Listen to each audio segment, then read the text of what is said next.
সুপ্রিয় অষ্টম শ্রেণীর শিক্ষার্থী বন্ধুরা, আশা করি তোমরা সকলেই ভালো আছো। আজকে আমরা তোমাদের গণিত বইয়ের সপ্তম অধ্যায় বৃত্তের খুঁটিনাটি এর অনুশীলনীর অঙ্কের সমাধান নিয়ে আলোচনা করব। আজকে আমরা মূলত আলোচনা করব তোমাদের এই অনুশীলনীর 2 নং অঙ্কের সমাধান নিয়ে। চলো আমরা দেখে নিই এই 2 নং অঙ্কে কি করার কথা বলা হয়েছে। দেখো, 10 সেন্টিমিটার এবং 24 সেন্টিমিটার দৈর্ঘ্যের পিকিউ এবং আরএস সমান্তরাল যে দুটি ও কেন্দ্রীয় বৃত্তের কেন্দ্রের বিপরীত পাশে অবস্থিত। অর্থাৎ পিকিউ এর মান হচ্ছে 10 সেন্টিমিটার এবং আরএস এর মান হচ্ছে 24 সেন্টিমিটার, যা বৃত্তের কেন্দ্রের দুই পাশে অবস্থিত। যদি পিকিউ ও আরএস যে দুটির মধ্যবর্তী দূরত্ব 17 সেন্টিমিটার, বলা হয়েছে যে পিকিউ এবং আরএস যে এর যে মধ্যবর্তী দূরত্ব আছে সেই মধ্যবর্তী দূরত্ব হচ্ছে 17 সেন্টিমিটার, তাহলে বৃত্তের ব্যাসার্ধ নির্ণয় করো। তোমাদের এই অঙ্কে যে ইনফরমেশন বা তথ্যগুলো দেওয়া আছে সেগুলো কিন্তু খুব ভালোভাবে জানা থাকা জরুরি, কারণ তুমি যদি এই বিষয়গুলো ভালোভাবে বুঝতে পারো তাহলে কিন্তু অঙ্কটা খুব ভালোভাবে বুঝেই করতে পারবে। চলো আমরা দেখে নিই কিভাবে তোমরা এই 2 নং অঙ্কের সমাধানটা করতে পারো। দেখো, প্রথমে আমরা বর্ণনা অনুযায়ী একটি চিত্র অঙ্কন করেছি। দেখো, আমাদের বলা হয়েছিল যে পিকিউ এবং আরএস দুটি সমান্তরাল যে বৃত্তের কেন্দ্র থেকে বিপরীত পাশে অবস্থিত। বৃত্তের কেন্দ্রের বিপরীত পাশে দেখছো, এটা হচ্ছে ও বৃত্তের কেন্দ্র, এর বিপরীত পাশে কিন্তু পিকিউ এবং আরএস যে রয়েছে। এবং পিকিউ যে এর মান বলা হয়েছিল 10 সেন্টিমিটার এবং আরএস যে এর মান বলা হয়েছিল 24 সেন্টিমিটার। এখন দেখো, এখানে একটি সমস্যা হয়েছে আমরা সেজন্য দুঃখিত। এখানে এফ হবে না, এখানে ই হবে, আর এটার মান হবে এফ। তোমরা একটু এই বিষয়টা মাথায় রেখো। চলো আমরা এখন বুঝি।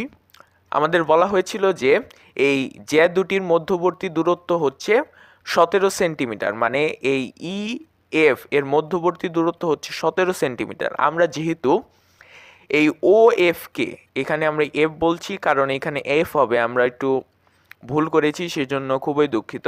এখানে হবে এফ, ও এফ এর মধ্যবর্তী দূরত্ব আমরা ধরলাম এক্স। এই বিষয়টা একটু সহজভাবে বোঝার চেষ্টা করো। এই বিষয়টা বুঝলে তুমি খুব সহজভাবে অঙ্কটি করতে পারবে। এই ও এফ এর মধ্যবর্তী দূরত্ব আমরা ধরেছি এক্স। এখন আমরা যদি ই এফ এর মান জানি আমরা হচ্ছে 17। এখন আমরা যদি ও এর মান ধরি এক্স, যেহেতু অজানা রাশি আমরা জানি না যে ও এর মান কত, তাই আমরা এক্স ধরেছি। তাহলে স্বাভাবিকভাবে বলা যায় যে ও এর মান কত হবে? ও এর মান হবে 17 মাইনাস এক্স, কারণ পুরো দূরত্ব হচ্ছে মানে ই এফ এর দূরত্ব হচ্ছে 17 সেন্টিমিটার। আশা করি বুঝতে পেরেছো। তারপর আমাদের আরেকটি বিষয় জানতে হবে, সেটি হচ্ছে তোমরা নিশ্চয়ই জানো বৃত্তের কেন্দ্র হতে যে এর ওপর অঙ্কিত লম্ব বৃত্তর জ্যাকে সমদ্বিখণ্ডিত করে। দেখো এইখানে এই বৃত্তের কেন্দ্র হতে অঙ্কিত লম্ব, এই যে এটা হচ্ছে কিন্তু লম্ব এফ ও, এটা কিন্তু ই ও, এটা কিন্তু একটি লম্ব। এই লম্বটি পি কিউ রেখার ওপর অবস্থিত এবং এই পি কিউ রেখাকে সমদ্বিখণ্ডিত করেছে। দেখো এখানে তাহলে এই পি কিউর মান ছিল 10 সেন্টিমিটার, তাহলে পিই অথবা ই কিউ এর মান কত হবে? 10কে যদি আমরা 2 দ্বারা ভাগ করি তাহলে হয় 5। তাহলে আমরা পেলাম পিই অথবা ই কিউ এর মান হচ্ছে 5 সেন্টিমিটার। আবার এইদিকে ঠিক একই রকমভাবে আর এস এর মান ছিল 24 সেন্টিমিটার, তাহলে আর ইর মান হবে 24-এর অর্ধেক মানে 12 সেন্টিমিটার, অথবা ইএস এর মানও কিন্তু 12 সেন্টিমিটার। আশা করি বুঝতে পেরেছো। চলো আমরা এখন অঙ্কটি কিভাবে সাজাতে পারি দেখে নিই। তোমরা চাইলে এই যে তুমি এই চিত্রটা অঙ্কন করলে কিভাবে তার বিবরণও দিয়ে দিতে পারো, এটা না দিলেও চলবে। দেখো, মনে করি ও কেন্দ্র বিশিষ্ট বৃত্তে পি কিউ হচ্ছে 10 সেন্টিমিটার এবং যে আর এস হচ্ছে 24 সেন্টিমিটার। যে দুটির দূরত্ব হচ্ছে ইএফ, এই যে ইএফ 17 সেন্টিমিটার, যা প্রশ্নে বলা হয়েছিল, এবং বৃত্তের ব্যাসার্ধ দেখো আমরা যে এখানে সমকোণী ত্রিভুজ অঙ্কন করেছি, এখানে দেখো ও আর এবং ওপি এই যে কেন্দ্র থেকে একদম পরিধির ওপর অঙ্কিত রেখাংশ বা রেখা, দেখো এখানে কিন্তু আমরা জানি এটি হচ্ছে বৃত্তের ব্যাসার্ধ, কারণ এটি কেন্দ্র থেকে একদম পরিধি পর্যন্ত, তাই এটি হচ্ছে বৃত্তের ব্যাসার্ধ। তাহলে ও পি এবং ও আর এর মান একই হবে, যেহেতু বৃত্তের ব্যাসার্ধকে আর দ্বারা প্রকাশ করা হয় তাই আমরা লিখেছি বৃত্তের ব্যাসার্ধ 8 সেন্টিমিটার, কারণ ব্যাসার্ধকে আর দ্বারা প্রকাশ করা হয় আমরা বললাম। এবং দেখো এই যে ও ই কে আমরা ধরেছি x সেন্টিমিটার, তাহলে ও এফ হবে 17 মাইনাস x সেন্টিমিটার। এখন দেখো এই যে ওপিই সমকোণী ত্রিভুজের ক্ষেত্রে আমরা জানি সমকোণী ত্রিভুজের ক্ষেত্রে অতিভুজ স্কয়ার সমান সমান লম্ব স্কয়ার প্লাস ভূমি স্কয়ার। তাহলে হয় দেখো ওপি স্কয়ার মানে অতিভুজ স্কয়ার ইকুয়াল লম্ব পিই স্কয়ার প্লাস ওই স্কয়ার, ওই স্কয়ার হচ্ছে ভূমি। তাহলে ওপির মান পেলাম আমরা কি, দেখো এখানে ওপি ছিল, এই যে ওপি ছিল ব্যাসার্ধ, ব্যাসার্ধকে আমরা আর দ্বারা প্রকাশ করেছি তাই আমরা লিখেছি আর স্কয়ার। আর আমরা পির মান পেয়েছি হচ্ছে 5, কারণ আমরা এই যে পি কিউকে 2 দ্বারা ভাগ করেছিলাম, পি কিউকে 2 দ্বারা ভাগ করলে হয় 5, 10কে যদি আমরা 2 দ্বারা ভাগ করি তাহলে হয় 5। আর ও ই, এই ও ইর মান আমরা এক্স ধরেছিলাম, এই যে দেখো x সেন্টিমিটার। তাহলে আমরা এটাকে 1 নং সমীকরণ হিসেবে রেখে দিলাম, কারণ আমাদের এইখানে x এর মানটা বের করতে হবে। আবার দেখো এই যে ত্রিভুজ ও আর এফ সমকোণী ত্রিভুজের ক্ষেত্রে ঠিক একই রকমভাবে অতিভুজ স্কয়ার সমান সমান লম্ব স্কয়ার প্লাস ভূমি স্কয়ার।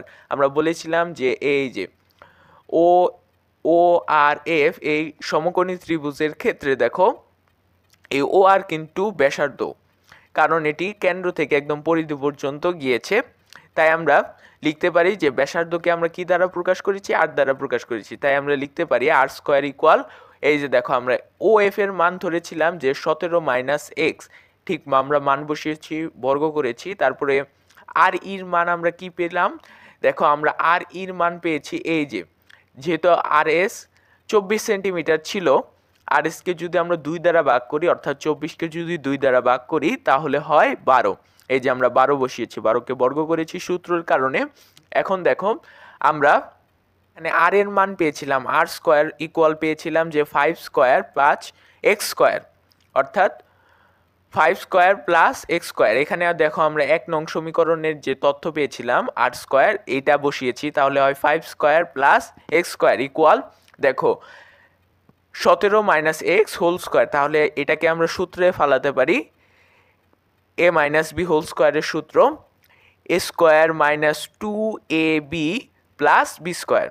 আর 12কে যদি আমরা বর্গ করি তাহলে হয় 144, তাহলে দেখো আমরা কি পাই, বা আমরা লিখতে পারি 25, এই যে 5কে যদি আমরা বর্গ করি তাহলে হয় 25 আর এক্স স্কয়ারই রয়েছে, তারপর 17কে বর্গ করলে 289 হয়, আর দেখো 17 দুগুণে 34 আর এক্স স্কয়ারই রয়েছে আর 144। এখন আমরা দেখো কি করেছি, এই এক্স স্কয়ারকে এই পাশে নিয়েছি, যেহেতু এখানে প্লাস ছিল এই পাশে এসে মাইনাস হয়ে গেছে, তখন প্লাস এক্স আর মাইনাস এক্স স্কয়ারে কাটা যায়, আমরা কেটে দিয়েছি। তারপর আমরা আবার এই 34 এক্সেও কিন্তু এইদিকে এনেছিলাম, তাহলে আমরা লিখতে পারি আবার কিন্তু আমরা 289 আর 144 যোগ করেছি, তাহলে হয় 433, তার থেকে 25 বিয়োগ করেছি, যেহেতু এখানে প্লাসের ছিল 25 এদিকে এসে মাইনাস হয়ে গেছে, তাহলে আমরা এক্স ইকুয়াল পাই 12 সেন্টিমিটার।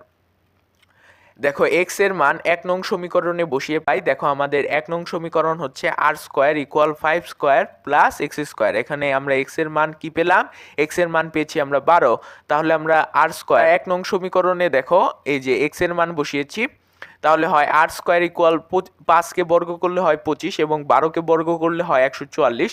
এখন যদি আমরা উভয় পক্ষকে রুট করি তাহলে এই বর্গকে ওঠানোর জন্য, তাহলে দেখো আর রুটে আর স্কয়ারে কাটা গেল, তাহলে শুধু আর রইল।